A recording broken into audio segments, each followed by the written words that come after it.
ಈ ಲೋಕದಲ್ಲಿ ಯೇಸು ಸ್ವಾಮಿ ಸ್ಪಷ್ಟವಾಗಿ ನಮಗೆ ಹೇಳಿದ್ದಾರೆ, ನಿಮ್ಮನ್ನು ಯಾರಾದ್ರೂ ನನ್ನ ಹೆಸರಿನ ನಿಮಿತ್ತ ನಿಮ್ಮ ದ್ವೇಷಿಸಿದ್ರೆ ನೀವು ತಿಳ್ಕೊಳ್ರಿ, ಅದು ಮೊದಲು ನನ್ನನ್ನೇ ಮಾಡ್ತು, ದ್ವೇಷ ಮಾಡ್ತು.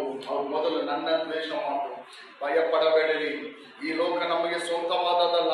ಯೇಸು ಸ್ವಾಮಿ ಏನ್ ಹೇಳ್ತಾರೆ, ಈ ಲೋಕ ನಮಗೆ ಸ್ವಂತವಾದದಲ್ಲ, ಈ ಲೋಕದಲ್ಲಿ ಸ್ವಲ್ಪ ದಿನಗಳು ಮಾತ್ರ. ಅಲ್ಲೆಲ್ಲ ನಾನು ಅನೇಕ ಸಾರಿ ನಿಮಗೆ ಹೇಳ್ತೀನಿ, ಈ ಲೋಕದ ಜೀವನಗಳು ಎಷ್ಟು ದಿನಗಳು? ಸ್ವಲ್ಪ ದಿನಗಳು ಮಾತ್ರ.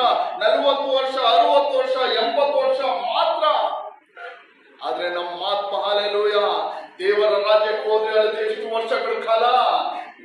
ನಿತ್ಯವಾಗಿರುತ್ತದೆ. Hallelujah, hallelujah.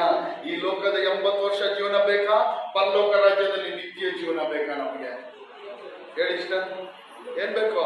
ಈ ಲೋಕದಲ್ಲಿ ಒಂದು 80 ವರ್ಷ 100 ವರ್ಷ ಜೀವಿಸಿ, ಆಡಂಬರವಾಗಿ ಜೀವಿಸಿ, ಏನೇ ಕೊರತೆ ಇಲ್ಲದೆ ಜೀವಿಸಿ, ಹಾಲೆಲೂಯ, ನರಕಕ್ಕೆ ಹೋಗೋದು, ಬೆಂಕಿಗೆ ಹೋಗೋದು ಬೇಕಾ?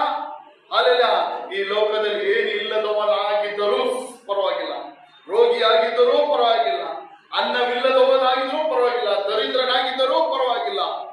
ಹಾಲೆಲೂಯ. ಕ್ರಿಸ್ತ ನಂಬಿಕೆಯಲ್ಲಿ ದೃಢವಾಗಿ ನಿಂತುಕೊಂಡು ರಕ್ಷಣೆ ಹೊಂದಿಕೊಂಡು, ಕಡೆಯವರೆಗೂ ರಕ್ಷಣೆ ಹೊಂದಿಕೊಂಡು ದೇವರ ರಾಜ್ಯಕ್ಕೆ ಸೇರುವುದು ಉತ್ತಮ. Hallelujah, hallelujah. ದೇವರ ರಾಜ್ಯಕ್ಕೆ ಸೇರುವುದು ಉತ್ತಮ. ಹಾಲೆಲೂಯ. ಆದ ಕಾರಣ ನಾನು ನಿಮ್ಗೆ ಹೇಳ್ತಾ ಇದ್ದೀನಿ, ಯಾವುದೇ ಕಾರಣಕ್ಕೆ ಏನ್ ಮಾಡಬಾರ್ದು? ಹಾಲೆಲೂಯ, ರಕ್ಷಣೆಯನ್ನು ಬಿಟ್ಟು ಬಿಡಬೇಡ್ರಿ. ಹಾಲೆಲೂಯ.